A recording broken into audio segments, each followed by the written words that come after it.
একটা। আবু সাইদকে হত্যার বিষয়টা সঠিক নয় যে পুলিশের গুলিতে আবু সাইদ নিহত হননি। এটা নিয়ে আপনাদের খেয়াল আছে, আওয়ামী লীগ বারবার এই কথা বলেছে, কারণ তাদের বক্তব্য পুলিশের গুলিতে স্পটে আবু সাইদের মৃত্যু হয়নি, ওইখান থেকে নেওয়ার পথে ভিন্নভাবে তার মৃত্যু হয়েছে। তাহলে আমরা যে দৃশ্যটা দেখলাম সেটা আসলে কি? আর আজকে প্রায় 1 বছর পর, আবু সাইদের মৃত্যুর 1 বছর 1 মাস কাছাকাছি সময়টা, আজকে যে তথ্য রাষ্ট্র কর্তৃক নিযুক্ত শেখ হাসিনা এবং আসাদুজ্জামান খান কামালের পক্ষে রাষ্ট্র যে আইনজীবী নিয়োগ দিয়েছে মোহাম্মদ আমির হোসেন, তিনি যে বক্তব্য দিয়েছেন, এই বক্তব্য পুরো সিস্টেমে আরেকটা ধাক্কা দিতে যাচ্ছে। বলা হচ্ছে যে আবু সাইদকে হত্যার যে ভিডিও ফুটেজ, সেটা আসলে আর্টিফিশিয়াল ইন্টেলিজেন্স মানে সংক্ষেপে এআই যে প্রযুক্তি আছে, সেই প্রযুক্তি দিয়ে বানানো একটি ভিডিও। রাজনীতিতে যে 111 এর গুঞ্জন আপনারা শুনেছেন, তার একটা ফরম্যাট অলরেডি ঘটে গেছে। 111 ঘটে গেছে। প্রফেসর ইউনূস এখন পুতুল, বিএনপিতে খুশির বন্যা, রহস্যময় রাজনীতি। আমাদের বাংলাদেশের বর্তমান প্রেক্ষাপটে সবচেয়ে আলোচিত, সমালোচিত, বিতর্কিত রাজনৈতিক দলের নাম জাতীয় নাগরিক পার্টি তথা এনসিপি। এই দলটি অনেক সময় অনেক আলোচনা সমালোচনা জন্ম দিয়ে থাকে। আলোচনা সমালোচনার কারণে বারংবার তারা খবরের শিরোনাম হয়ে থাকে। এই দল নিয়ে অনেকে বলে থাকেন, এই দলে যে নেতারা আছেন তারা অতি উৎসাহী হয়ে বিভিন্ন মন্তব্য করে আলোচনায় থাকতে পছন্দ করেন। আসসালামু আলাইকুম রহমতুল্লাহ। প্রদর্শক, নতুন এক ভিডিওতে আপনাদের সকলকে স্বাগতম। প্রদর্শক, আপনারা ভিডিওর শুরুতেই ভিডিওর বিশেষ কয়েকটা অংশ এবং থাম্বনেল দেখে বুঝে গেছেন যে আসলে কতটা গুরুত্বপূর্ণ নিউজ হতে চলেছে। প্রদর্শক, আবু সাইদ পুলিশের গুলিতে মরেনি, তিনি তাহলে কিভাবে মরলেন? প্রদর্শক, এই বিষয়ে খুবই গুরুত্বপূর্ণ এক বিশ্লেষক আলোচনা করেছে, আপনারা সামনে দেখতে পারবেন। এছাড়াও এনসিপির 5 নেতা যে কক্সবাজারে গিয়েছিল, সেই বিষয়টি নিয়ে আসলে এক পর্যায়ে তোলপাড় শুরু হয়ে গেছে। সেই বিষয় নিয়ে গুরুত্বপূর্ণ আলোচনা আছে। প্রদর্শক, এছাড়াও আপনারা প্রত্যেকটি বিশ্লেষকের আলোচনাগুলো শুনবেন, তাহলে আপনারা প্রত্যেকটি বিষয়ে বিস্তারিত জানতে পারবেন। চলুন আর কথা না আবার একটি লাইক দিয়ে আমরা সকল বিশ্লেষকের আলোচনাগুলো দেখে আসি। চলুন। চোখ কপালে উঠে যাবে। যদিও আওয়ামী লীগ ওই ঘটনার পরপর থেকে একই দাবি করে আসছিল যে আবু সাইদকে হত্যার বিষয়টা সঠিক নয় যে পুলিশের গুলিতে আবু সাইদ নিহত হননি। এটা নিয়ে আপনাদের খেয়াল আছে, আওয়ামী লীগ বারবার এই কথা বলেছে, কারণ তাদের বক্তব্য পুলিশের গুলিতে স্পটে আবু সাইদের মৃত্যু হয়নি, ওইখান থেকে নেওয়ার পথে ভিন্নভাবে তার মৃত্যু হয়েছে। তাহলে আমরা যে দৃশ্যটা দেখলাম সেটা আসলে কি? আর আজকে প্রায় 1 বছর পর, আবু সাইদের মৃত্যুর 1 বছর 1 মাস কাছাকাছি সময়টা, আজকে যে তথ্য রাষ্ট্র কর্তৃক নিযুক্ত শেখ হাসিনা এবং আসাদুজ্জামান খান কামালের পক্ষে রাষ্ট্র যে আইনজীবী নিয়োগ দিয়েছে মোহাম্মদ আমির হোসেন, তিনি যে বক্তব্য দিয়েছেন, এই বক্তব্য পুরো সিস্টেমে আরেকটা ধাক্কা দিতে যাচ্ছে। বলা হচ্ছে যে আবু সাইদকে হত্যার যে ভিডিও ফুটেজ, সেটা আসলে আর্টিফিশিয়াল ইন্টেলিজেন্স মানে সংক্ষেপে এআই যে প্রযুক্তি আছে, সেই প্রযুক্তি দিয়ে বানানো একটি ভিডিও। আমরা এই প্রথমবারের মতন নিজেও এমন কথা শুনি না, একটা ধাক্কা খাইলাম। এতদিন আমরা শুনছি আওয়ামী লীগের দাবি ছিল আবু সাইদ ওইখানে মরে নাই, ওইখান থেকে তাকে হাসপাতালে নেওয়ার পথে কে বা কাহারা বা যারা সরকার বিরোধী আন্দোলনে লিপ্ত ছিল তারা মাইরা ফেলছে আন্দোলনের গতিপথটাকে বদলাই দেওয়ার জন্য। এটা ছিল আওয়ামী লীগের তৎকালীন দাবি। বাট আজকে আমাদের যিনি আইনজীবী আছেন মোহাম্মদ আমির হোসেন, তিনি যে দাবি করছেন, এই দাবি তো ভাই পুরা মানে আমরা এতদিন দেখলাম কি, শুনলাম কি, আর ঘটনার দিন শেষে সামনে আনলো উনি কি? এখন উনি কোন দাবিতে এই কথা বললেন, বা ওনার কাছে কোন, এটা যে প্রযুক্তি দিয়ে তৈরি একটা ভিডিও, সেটার সপক্ষে তিনি আসলে কি যুক্তিতর্ক অথবা প্রমাণ উপস্থাপন করলেন, সেটাও আসলে গণমাধ্যমে আসে নাই। আপনারা সকলে জানেন, জুলাই আগস্ট আন্দোলনে সংগঠিত মানবতাবিরোধী অপরাধের বিষয়গুলো নিয়ে আপনার এই মুহূর্তে শেখ হাসিনা সহ 3 জনের বিরুদ্ধে একটা সাক্ষ্য গ্রহণ চলছে, আর আজকে 3য় দিন ছিল সেই সাক্ষ্য গ্রহণের। তো এই 3য় দিনে আপনার গেল 6 আগস্ট আন্তর্জাতিক অপরাধ ট্রাইব্যুনাল 1-এর বেলা 11টার পর থেকে বিকেল 3:30টা পর্যন্ত সাক্ষ্য গ্রহণ চলেছিল। মাঝখানে কিছুক্ষণ বিরতি দেওয়া হয়েছিল। প্রত্যক্ষদর্শী হিসাবে নিজেদের জবানবন্দি তুলে ধরেছিলেন 2 জন সাক্ষী। এর মধ্যে একজন বেগম রোকেয়া বিশ্ববিদ্যালয়ের শিক্ষার্থী রিনা মুর্মু, আরেকজন এনটিভির রংপুর করেসপন্ডেন্ট একেএম মইনুল হক। জবানবন্দিতে গত বছরের 16 জুলাই আবু সাইদ হত্যাকাণ্ডের আগের এবং পরের ঘটনা বর্ণনা করেন তারা। তাদের সাক্ষ্য গ্রহণ শেষে তাদেরকে জেরা করেন শেখ হাসিনা এবং আসাদুজ্জামান খান কামাল, তৎকালীন স্বরাষ্ট্রমন্ত্রী, তার পক্ষে রাষ্ট্র কর্তৃক নিযুক্ত আইনজীবী মোহাম্মদ আমির হোসেন। সাংবাদিক মাইনুল হককে জেরার সময় আমির হোসেন বলেন, আবু সাইদ হত্যার ভিডিও ফুটেজটি এআই অথবা কৃত্রিম বুদ্ধিমত্তা দিয়ে বানানো হয়েছে। জবাবে এটা এআই না, অরিজিনাল বলে জানান সাক্ষী। এই মামলায় এখন পর্যন্ত সাক্ষ্য দিয়েছেন 5 জন। এখন আমরা এই রাষ্ট্র কর্তৃক যে আইনজীবী আমির হোসেন, আমি তার বক্তব্য শুনে আসলে সবারই একটা মাথা খারাপের মতন অবস্থা হয়ে গেছে। এখন এটা তিনি যে বলছেন, অবশ্যই কোনো একটা এভিডেন্স অথবা কোন একটা তথ্য উপাত্ত প্রমাণের ভিত্তিতে নিশ্চয় বলছেন। এত বড় একটা ঘটনার মামলার আইনজীবী তিনি, বা জেরা চলতেছে, সেখানে এই ধরনের একটা বিষয়কে সামনে আনা আসলে এটা কি হাস্যকর নাকি কি আসলে বলবো? আওয়ামী লীগ ক্ষমতায় থাকাকালীন বা এর পরেও বিভিন্ন সময় বলছে আবু সাইদ পুলিশের গুলিতে মারা যায়নি। আওয়ামী লীগের দাবি ছিল পুলিশের গুলি রাবার বুলেটে সে মরে নাই, তারে ওইখান থেকে নেওয়ার পরে অ্যাম্বুলেন্সে বা গাড়িতে মাইরা ফেলছে, মাইরা সরকারের উপর চাপাইছে। কিন্তু এআই দিয়া বানানো এই ভিডিও এটা কিন্তু আওয়ামী লীগও বলে নাই, যেটা রাষ্ট্র কর্তৃক নিযুক্ত আইনজীবী মোহাম্মদ আমির হোসেন বইলা নতুন একটা পেজ কি সামনে আনলেন। আমাদের বাংলাদেশের বর্তমান প্রেক্ষাপটে সবচেয়ে আলোচিত, সমালোচিত, বিতর্কিত রাজনৈতিক দলের নাম জাতীয় নাগরিক পার্টি তথা এনসিপি। এই দলটি অনেক সময় অনেক আলোচনা সমালোচনার জন্ম দিয়ে থাকে। আলোচনা সমালোচনার কারণে বারংবার তারা খবরের শিরোনাম হয়ে থাকে। এই দল নিয়ে অনেকে বলে থাকেন, এই দলে যে নেতারা আছেন তারা অতি উৎসাহী হয়ে বিভিন্ন মন্তব্য করে আলোচনায় থাকতে পছন্দ করেন, তারা বিতর্ক জন্ম দিতে পছন্দ করেন, এবং কেউ কেউ বলে থাকেন এই দলটি বিতর্কের আত্মরূপণ। এই মুহূর্তে এনসিপি কে নিয়ে একটি গুরুতর অভিযোগ, এই এনসিপি নেতারা দেশ বিরোধী ষড়যন্ত্র লিপ্ত হয়েছেন। আমেরিকার সাবেক রাষ্ট্রদূত পিটার হাসের সাথে কক্সবাজারে বৈঠক করেছেন। সেই বিষয়টিকে ধামাচাপা দেওয়ার জন্য, শাক দিয়ে মাছ ডাকার জন্য আজকে এনসিপির পক্ষ থেকে সেই 5 জনকে শোকজ করা হয়েছে, কারণ দর্শনের নোটিশ দেওয়া হয়েছে। কেন দেওয়া হয়েছে? তারা নাকি দলকে অবগত না করে তারা ব্যক্তিগত সফরে গিয়েছিল কক্সবাজার। এখানে সবচেয়ে বড় প্রশ্ন, যদি তারা ব্যক্তিগত সফরে গিয়ে থাকে তাহলে দলকে অবগত কেন করতে হবে? তাতে এটি তো প্রমাণিত হয় এখানে শাক দিয়ে মাছ ডাকার চেষ্টা করা হচ্ছে, তাদেরকে কারণ দর্শন নোটিশ দেখিয়ে জাতিকে বোকা বানানোর চেষ্টা করা হচ্ছে। তাই বলি, এই দলটি যতটুকু প্রতিষ্ঠিত তার চেয়ে বেশি তারা সমালোচিত, বিতর্কিত। কারণ দর্শন নোটিশে উল্লেখ করা হয়েছে, রাজনৈতিক পরিষদকে না জানিয়ে কক্সবাজার ভ্রমণ করা জাতীয় নাগরিক পার্টি এনসিপি শীর্ষ 5 নেতাকে কারণ দর্শনের নোটিশ দেওয়া হয়েছে। আগামী 24 ঘন্টার মধ্যে সশরীরে উপস্থিত হয়ে নোটিশের ব্যাখ্যা দিতে বলা হয়েছে। বুধবার 6 আগস্ট এনসিপি যুগ্ম সচিব ডক্টর সালাউদ্দিন সিফাত স্বাক্ষরিত পৃথক পৃথক চিঠিতে 5 নেতার কাছে এ ব্যাখ্যা চাওয়া হয়। 5 শীর্ষ নেতা হলেন এনসিপির মুখ্য সংগঠক দক্ষিণাঞ্চল হাসনাত আব্দুল্লাহ, মুখ্য সংগঠক উত্তরাঞ্চল সার্জিস আলম, মুখ্য সমন্বয়ক নাসিরউদ্দিন পাটোয়ারি, জ্যেষ্ঠ যুগ্ম সদস্য সচিব ডাক্তার তাসনিম জারা ও যুগ্ম আহ্বায়ক খালেদ সাইফুল্লাহ। গতকালকে নাসিরউদ্দিন পাটোয়ারি কি বলেছিল? তারা এমনি এমনি ঘুরতে এসেছেন, তারা এমনি এমনি ঘুরতে গিয়েছিলেন। কবে গিয়েছেন? 5 আগস্ট, যে দিনে জুলাই ঘোষণাপত্র ঘোষণা করা হয়েছে, যে সময়টা তাদের জুলাই ঘোষণাপত্রে সেই মঞ্চের সামনে উপস্থিত থাকার কথা ছিল, মঞ্চ উপবিষ্ট থাকার কথা ছিল, তারা সেখানে উপস্থিত না হয়ে সকলের চোখকে ফাঁকি দিয়ে তারা কক্সবাজারে চলে গেল। পরবর্তীতে তাদের বিরুদ্ধে দেশ বিরোধী ষড়যন্ত্রের অভিযোগ, তারা দেশ বিরোধী ষড়যন্ত্র করার জন্য আমেরিকার সাবেক রাষ্ট্রদূত পিটার হাসের সাথে সাক্ষাৎ করেছেন, তারা সেখানে একটি গোপন বৈঠক করেছেন। এ সফর সংক্রান্ত কোনো তথ্য কিংবা ব্যাখ্যা রাজনৈতিক পরিষদ এর কাছে পূর্বে অবগত করা হয়নি। এতে আরো বলা হয়, এই অবস্থা আপনার এই সিদ্ধান্তের কারণ ও প্রেক্ষাপট সম্পর্কে আগামী 24 ঘন্টার মধ্যে আহ্বায়ক নাহিদ ইসলাম এবং সদস্য সচিব আক্তার হোসেনের কাছে সশরীরে উপস্থিত হয়ে লিখিত ব্যাখ্যা দেওয়ার জন্য আপনাকে নির্দেশক্রমে অনুরোধ করা যাচ্ছে। তারা কি করেছে? তাদের দলের হাইকমান্ডকে না জানিয়ে তারা সেখানে সফর করেছে। আবার এখানে উল্লেখ করা হয়েছে তারা ব্যক্তিগত সফরে গিয়েছিল। ব্যক্তিগত সফরে গেলে দলের পারমিশন নিতে হবে কেন? দলকে অবগত কেন করতে হবে?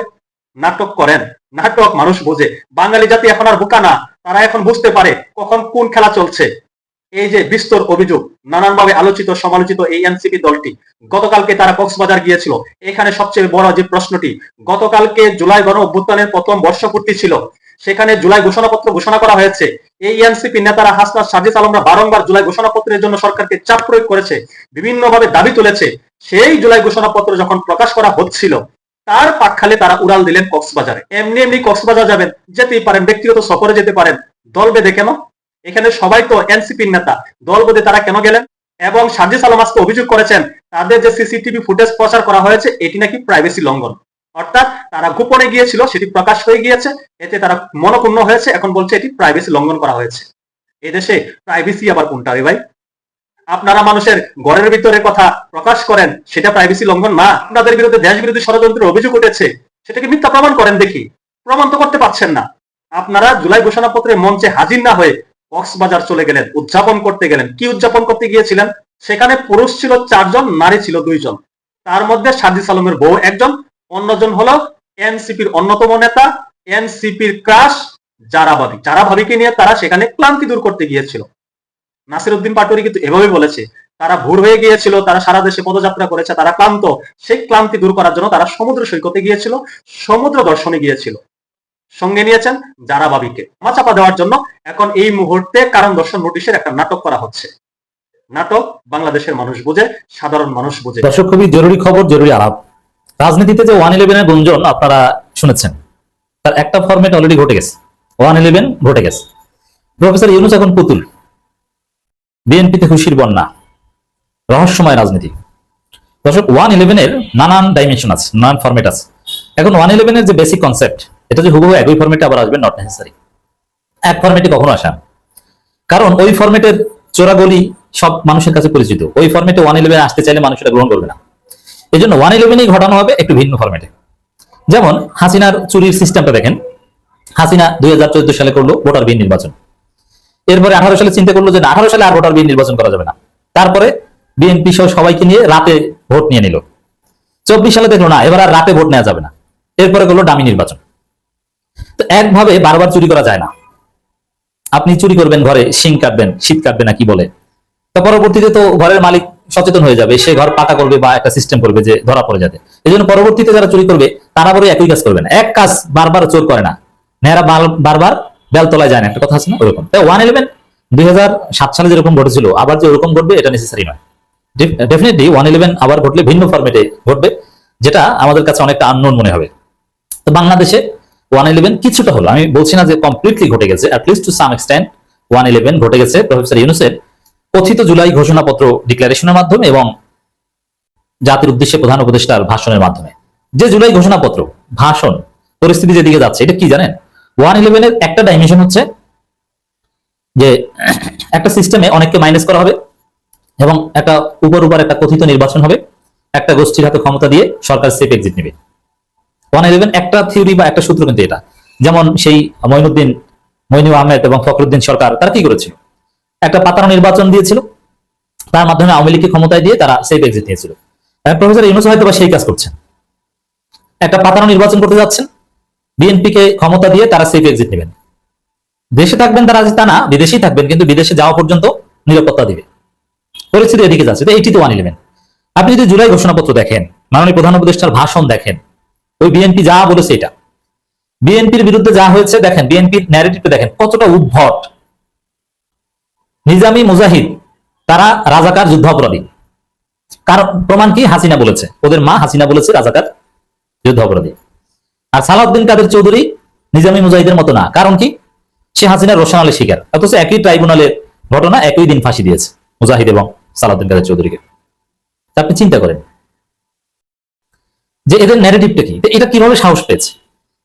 তো বিএনপি যা চেয়েছে জুলাই সনদে সব দিয়ে দিয়েছে ইউনূস, একটা ওদিক ওদিক করতে পারেনি। শুধু একটা পয়েন্ট বিএনপি বিরুদ্ধে গেছে, যদি সেটাও বিএনপি কোর্টে বল ঠেলে দেওয়া হয়েছে। বিএনপি বলেছিল এটা সংবিধানে যোগ করা যাবে না, ইউনূস বলেছেন এটা সংবিধানে যোগ করতে হবে। কিন্তু বিএনপি সরকার গ্রহণ করে বিল উত্থাপন করবে, পরবর্তীতে সংসদের মাধ্যমে নাটক করে দেখাবে সংসদ ওটা গ্রহণ করে না, অত গোটা বাদ। এছাড়া ভিতরে যে দফাগুলো জুলাই ঘোষণাপত্র সবগুলো বিএনপি যা বলেছে, বিএনপি 7 নভেম্বর, বিএনপি 111, কিন্তু বিডিআর হত্যাকাণ্ড নাই, শাপলা ঘটনা ওটা ইসলামপন্থীদের সাথে ওটা নাই। অথচ বাংলাদেশের ইতিহাসে সবচাইতে বড় অঘটন যদি দেখাতে চান নাগরিকদের উপর, সবার উপরে আসবে শাপলা চত্বর হত্যাকাণ্ড এবং আসবে জুডিশিয়াল মার্ডার, যেখানে জামায়াত নেতা এবং বিএনপি নেতাদের হত্যা করা হয়েছে। তো এগুলোর স্বীকৃতি নেই, কারণ এগুলো বিএনপি চায়নি। বিএনপি সালাউদ্দিন কাদের চৌধুরীদের এখন চেনে না, যে রহমান খালেদা যে কি বলেছেন ওটা দরকার নেই। বিএনপি কি চেনে? বিএনপি চেনে যা ওইটাই দিয়ে দেওয়া হয়েছে। 7 নভেম্বর, 111, 1990, অথচ ইসলামপন্থীদের সাথে রিলেটেড কিছু দেওয়া হয়নি। তো দর্শক, এই যে ঘোষণাপত্র ডিক্লেয়ার করলেন এবং যে নির্বাচন সংক্রান্ত যে ফেব্রুয়ারি কথা বললেন, ওটা বিএনপির কথা, ওটা সংস্কার ছাড়া বিচার ছাড়া বিএনপিকে ক্ষমতা এনে দেওয়ার একটা বন্দোবস্ত। এবং এই জুলাই ঘোষণাপত্রে কোনো আবেগ নাই, 47-এর কথা নাই, এবং জুলাইকে আরো 10-12টা ঘটনা সমপর্যায়ে নিয়ে যাওয়া হয়েছে। আলাদাভাবে এটা কিছু না, জুলাইয়ের চাইতে আরো অনেকগুলোকে নিয়ে ওগুলোকে গ্লোরিফাই করা হয়েছে। এর মানে বিএনপি যেটা চেয়েছে জুলাই যেন বেশি বড় না হয়, কোন রকম একটু থাক, ওটাই হয়েছে। তো এতে এটা কি আসলে কি এটা ডক্টর ইউনূস দিয়েছেন? না, এটা ডক্টর ইউনূসকে অন্য কেউ দেয়াতে বাধ্য করেছে। প্রফেসর ইউনূস যে জুলাই ঘোষণাপত্র পাঠ করেছে, তার ভয়েসটা শুনেন, কেমন যেন মনে হয় কৃত্রিমতা, কোনো ন্যাচারালিটি নাই, কৃত্রিম একটা ভাব। এর মানে কেউ জুলাই ঘোষণাপত্র হতে পারে সেনাবাহিনী অথবা অন্য কেউ, এটা নামকস্ত একটা ভুংসং ধুনুফুনু একটা জুলাই ঘোষণাপত্র ইউনূসের মাধ্যমে পাঠ করিয়েছে। তো ইউনূসের স্বতন্ত্রবোধ বা ইউনূস এখানে নাই। এটি 111 মানে কি? পুতুল, ফখরুদ্দিন পুতুল, পর্দার অন্তরালে অন্য কেউ, মইনিউ। এখন এই যে জুলাই ঘোষণাপত্র নির্বাচন, এতে আসলে ইউনূস নাই, ইউনূসের আগের কথাবার্তার সাথে মিলে না। আমি বারবার কণ্ঠটা শুনলাম ইউনূসের, কেমন যেন মনে হয় যেটা ইউনূস বলছেন না, তার মন থেকে আসছে না, তাকে ঘাট ধরে পর্দার অন্তরালে এটা করানো হয়েছে। এই জায়গাটা থেকে বলা যায় রাজনীতি অনেকটা 111 ঘটে গেছে। তো বিএনপি খুশি, মিলে গেছে, 2-2-4 মিলে যাচ্ছে।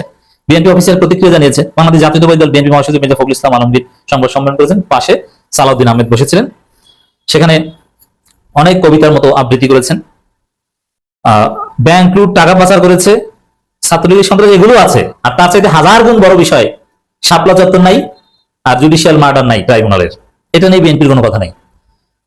এবং বিএনপির নেতাকর্মীদের যে বিএনপির 60 লক্ষ নেতাকর্মীর বিরুদ্ধে মিথ্যা মামলা, দেশনেত্রী বেগম খালেদা জিয়ার বিরুদ্ধে ভারপ্রাপ্ত চেয়ারম্যান তারেক রহমান সহ সকল শীর্ষ নেতৃবৃন্দের বিরুদ্ধে মিথ্যা মামলা, গ্রেপ্তার, মিথ্যা মামলা সাজানো, ইত্যাদি ইত্যাদি নানান কিছু।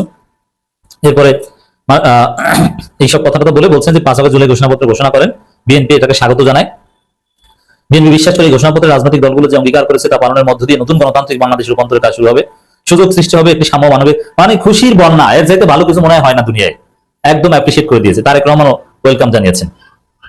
এখানে বিএনপি সব ম্যানেজ করে ফেলেছে, বিএনপি সবকিছু ঠিকঠাক করে পর্দার অন্তরাল থেকে ইউনূসকে পুতুল হিসেবে ব্যবহার করে এখন ক্ষমতা আসার রাস্তা তৈরি করছে।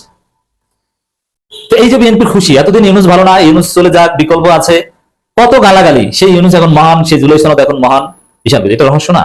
প্রিয় দর্শক, আপনারা একে একে সকল বিশ্লেষকের আলোচনাগুলো দেখলেন, অবশ্যই আপনারা বুঝতে পারছেন যে আসলে কতটা গুরুত্বপূর্ণ নিউজ ছিল। প্রিয় দর্শক, যেহেতু আপনারা সম্পূর্ণ ভিডিও দেখে ফেলেছেন, অবশ্যই আপনারা কিন্তু বুঝেছেন। এখান থেকে আপনারা কি বলবেন অবশ্যই কমেন্ট বক্সে বলবেন। আরও এরকম নিত্য নতুন আপডেট নিউজ পেতে আমাদের এই চ্যানেলটি সাবস্ক্রাইব করে পাশে থাকবেন। ধন্যবাদ।